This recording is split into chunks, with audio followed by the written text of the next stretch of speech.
Lover is also the title track of her critically acclaimed new studio album, her seventh. And once she recorded the music, Taylor and her cats went to Hollywood to make the music video. And she invited us along to watch. Okay, so when I come onto one of these sets, my heart is racing. I'm so excited. Yeah, it's so cool. Definitely. You? Absolutely. And action! There's a love story here. And like a lot of Taylor's work, it's an echo of her real life. Born in Reading, Pennsylvania, Taylor Swift discovered her love for music as a toddler.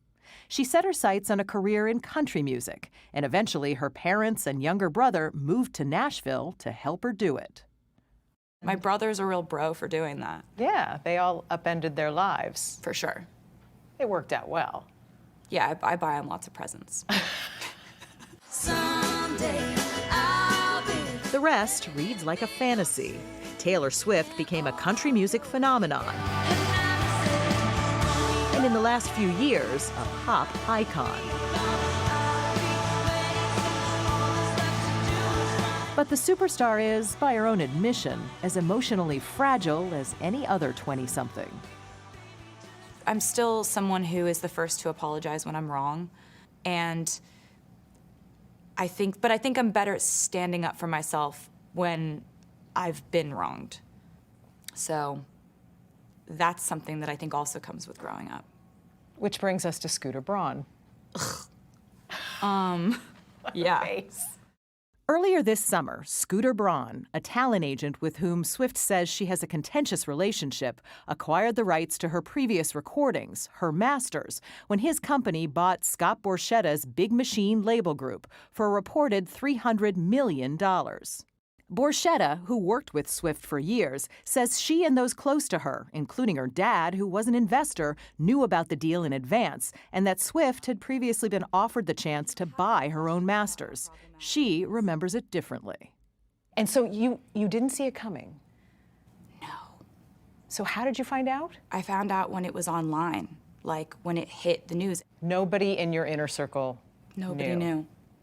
And you didn't smell it? No. I knew he would sell my music. I knew he would do that.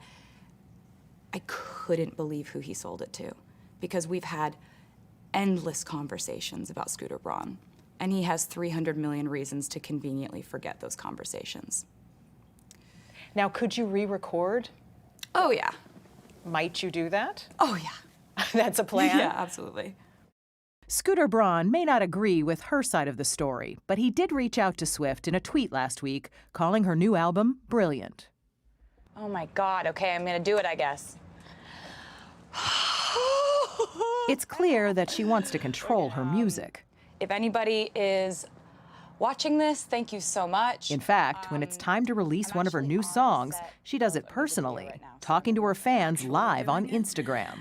But I'm really excited about sharing this with you because you've really been there for me and you've made my life what it is. This personal connection has earned her a loyal following, but her openness comes at a price. She's followed just about everywhere she goes these days by people who are crazy about her, or just plain crazy. Where is home for you now? It's a very good question. I try not to ever really say where I am the most because since all my addresses are on the internet, people tend to show up uninvited. Like, you know, dudes that think we have an imaginary marriage. You mentioned that you keep wound dressing with you? Yeah, I've had a lot of stalkers show up to the house armed. So we have to think that way. And she's come under attack in other ways. You need only glance at the tabloids to see some very well-publicized feuds, and she often hits back at her haters through her music. Almost every album you have a song where you address the haters. At least one song, sometimes more than one song. I probably do have that habit. I imagine that I might have that habit, yeah. Why is that? Why sing to the haters? Well, when they stop coming for me, I will stop singing to them. You know, people go on and on about, like, you have to forgive and forget to move past something. No, you don't. You don't have to forgive and you don't have to forget to move on. You can move on without any of those things happening. You just become indifferent and then you move on. Do you believe in forgiveness? Yes, absolutely. Like, for people that are important in your life who have added, you know, who have enriched your life and made it better. And also there's been some struggle and some bad stuff too. But I think that, you know, if something's toxic and it's only ever really been that, what are you gonna do? Just move on. Just move on. It's fine. I don't really hear, I can't even listen to it. Soon you'll get better. She won't talk specifically about her inspiration, but it comes at a time when her mother, Andrea, who was battling cancer, suffered a relapse. It's really interesting because I don't think I have written a song quite like that before. And it's just sort of like, it's just a tough one. I can imagine, but I can also tell you, having listened to it, that it's universal. It's just not something that we deal with until we have to, until we see it, until we experience it, until someone close to us is going through something like that. And so writing about it was really emotional, and I'm just gonna stop talking about it now. Understandable. Oh yeah, feel the temperature? It's warm. It's fine. She's a lot more comfortable here, where she can plunge into her work. This glass tank will become a symbolic fishbowl in the music video. I very oftentimes remark that my life is like a fishbowl, and that like if I were to like fall in love, you know, somebody's choosing to be in that fishbowl with me, To jump into the fishbowl to jump into the fishbowl with me and live in that world just with me, and you know, it's not as depressing as it sounds, I promise. It's just a figurative. It's just symbolic. Talk about fishbowls. She's been dating British actor Joe Alwyn for 3 years. Seems he's up for a swim. Couldn't you just computer generate this and not jump in? I don't know. Couldn't we have done this on the? Well, yeah, we'll never know.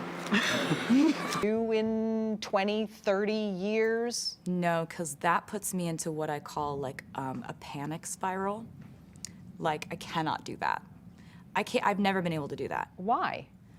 It just freaks me out. When I zoom out too far, I freak out. Do I know where I'm gonna be or even wanna be in 20 years? Absolutely not. Like,